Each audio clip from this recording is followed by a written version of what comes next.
Welcome everybody. Welcome to this Shore Up Your Life Skills series of videos. Today we are talking about leadership styles and my name is S.K. Anil Kumar.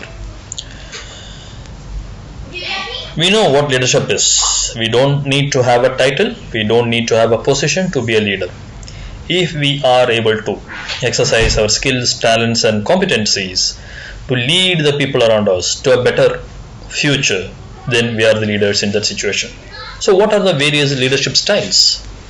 Whether you are leading a meeting, a project, a team, a department, a country, a family, you might consider identifying with or adopting a defined leadership style. The husband, the wife, the children, everybody have their own leadership style. Professionals develop their own style of leadership based on the factors like their education and experience, their personality, the unique needs of the company and the organizational culture, including the culture in which they have been brought up, the country, the language, etc.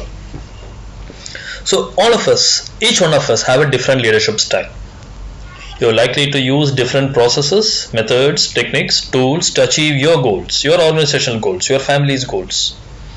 You need to be knowledgeable about the different styles, though as per your personality you will have a dominant style. You need to know why your boss is saying like this. You need to understand why your spouse is using a particular style in a particular situation. If we are to initiate our leadership qualities to have a better tomorrow. One of the leadership style is to be a coach. This is to recognize the team member's strength, weakness, and to motivate them to help each and every individual employee improve. Help them identify the opportunities, get them out of the various threats, use their strengths to the betterment of the organization, and use their weaknesses to ensure nothing goes wrong by recognizing what might go wrong. A coach assists the team members in setting smart goals. Coach sets clear expectations. Coach offers challenging projects to promote growth. Coach provides regular feedback. Coach or a mentor also provides opportunities by delegating.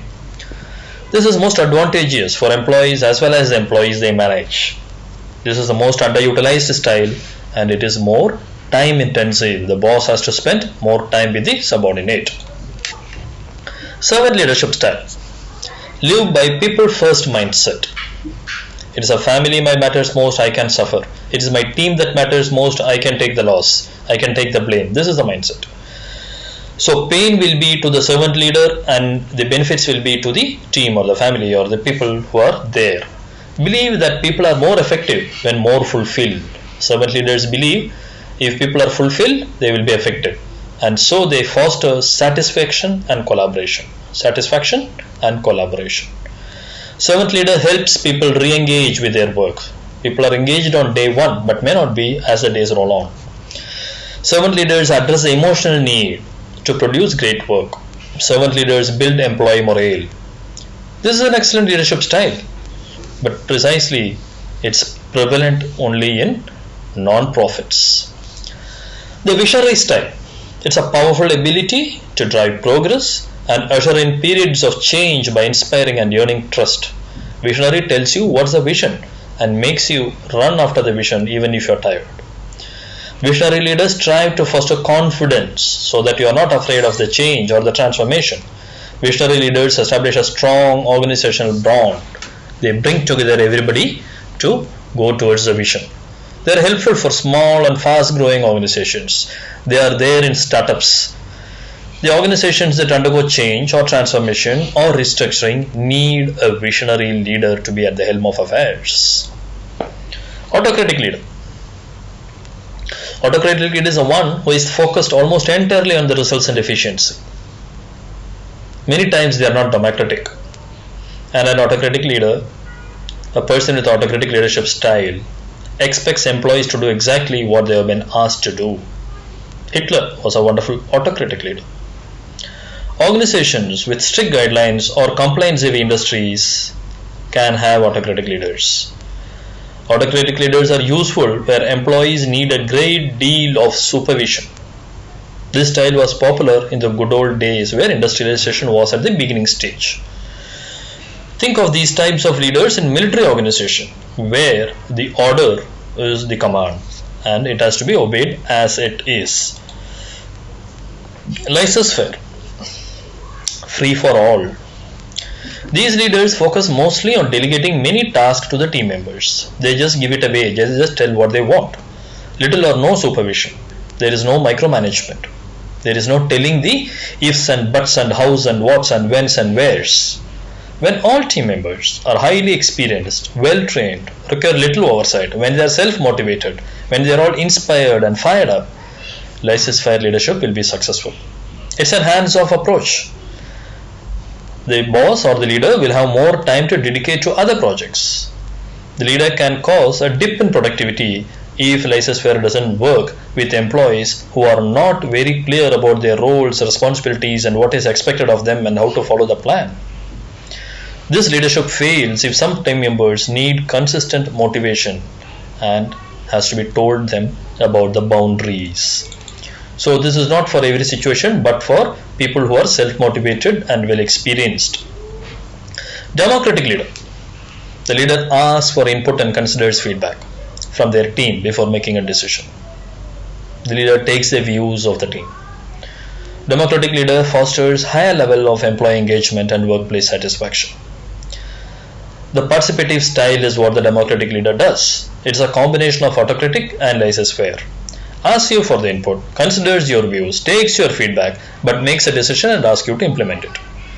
Democratic leader is suitable where members feel their voice is heard and their contributions matter, and so there is an buy-in to the decision. It's a lesson style for organizations which are focused on creativity and innovation, for example, marketing or designing, etc. Film industry also. Pace setter. Pace setter is a leader who is focused on performance. Pace setter is a leadership style which is most effective for driving fast results, mostly in sales or marketing. Pace setter is a leadership style where they set high standards and hold their team members accountable for hitting their goals. It's a motivational and helpful, and it is not always the best option. For quick and easy results, pace setter side of leadership helps. Transformational leadership style is a one which focuses on clear communication. The leader looks for goal setting and employee motivation. The leader spends much of their time on the big picture because it's a transformation or change that is in mind. Transformational leadership style has a commitment to organizational objectives, more energy into each of the employees' individual. More energy is towards objectives of the company and lesser towards the objectives of the individuals. Best for the teams that can handle many delegated tasks without constant supervision, because you are telling what is the organizational goal and asking each and every team to move towards that specific goal. Transactional leadership. It's focused on the performance similar to pace setter. Transactional leaders establish predetermined incentives. Transactional leaders usually provide reward for success and penalties for failure. Transaction leaders provide reward for success and penalty for failure. It's a type of piece rate mechanism where each and every task will decide whether you will get a profit or a punishment. It's focused on mentorship, instruction, training to achieve the goals. Transaction leaders will tell you what to do, how to do, when to do, and all. They will help you. It's a form of servant leadership. They will give you the tools and techniques required, and then the transaction leader will tell you if you fail, you will be taken to task. It is suitable if you are tasked with hitting specific goals, especially sales targets. Bureaucratic side of leadership. Bureaucratic style is mostly found in regulated institutions, departments of government, etc. They expect the team members to follow the rules and procedures precisely as it is written. For example, a doctor has to follow the protocol, come what may. The nurse has to follow the triage protocol when somebody with emergency is brought in. This is a bureaucratic style of leadership. Expect the team members to follow the rules and procedures. These rules and procedures might have been laid down long back. They might have been time tested. They might have been drawn after taking the opinions of all the people. They might have been refined by the past experience. But then the rules and procedures as on today has to be precisely followed as it is written to the word. Bureaucratic leaders focus on fixed duties within the hierarchy. They look at the preset responsibility list and look at whether you have performed your role and responsibility and whether the outcome is acceptable. There is little room for creativity or collaboration. So these are the various styles of leadership. Each one of us have our own style of leadership. Each one of us are interacting with people who have a different style, and then unless and until we know the existence of different styles and why and how people do certain things, we will not be able to work as a team and achieve our common goal. The point of leadership is the individual's success is less important and the institutional success is more.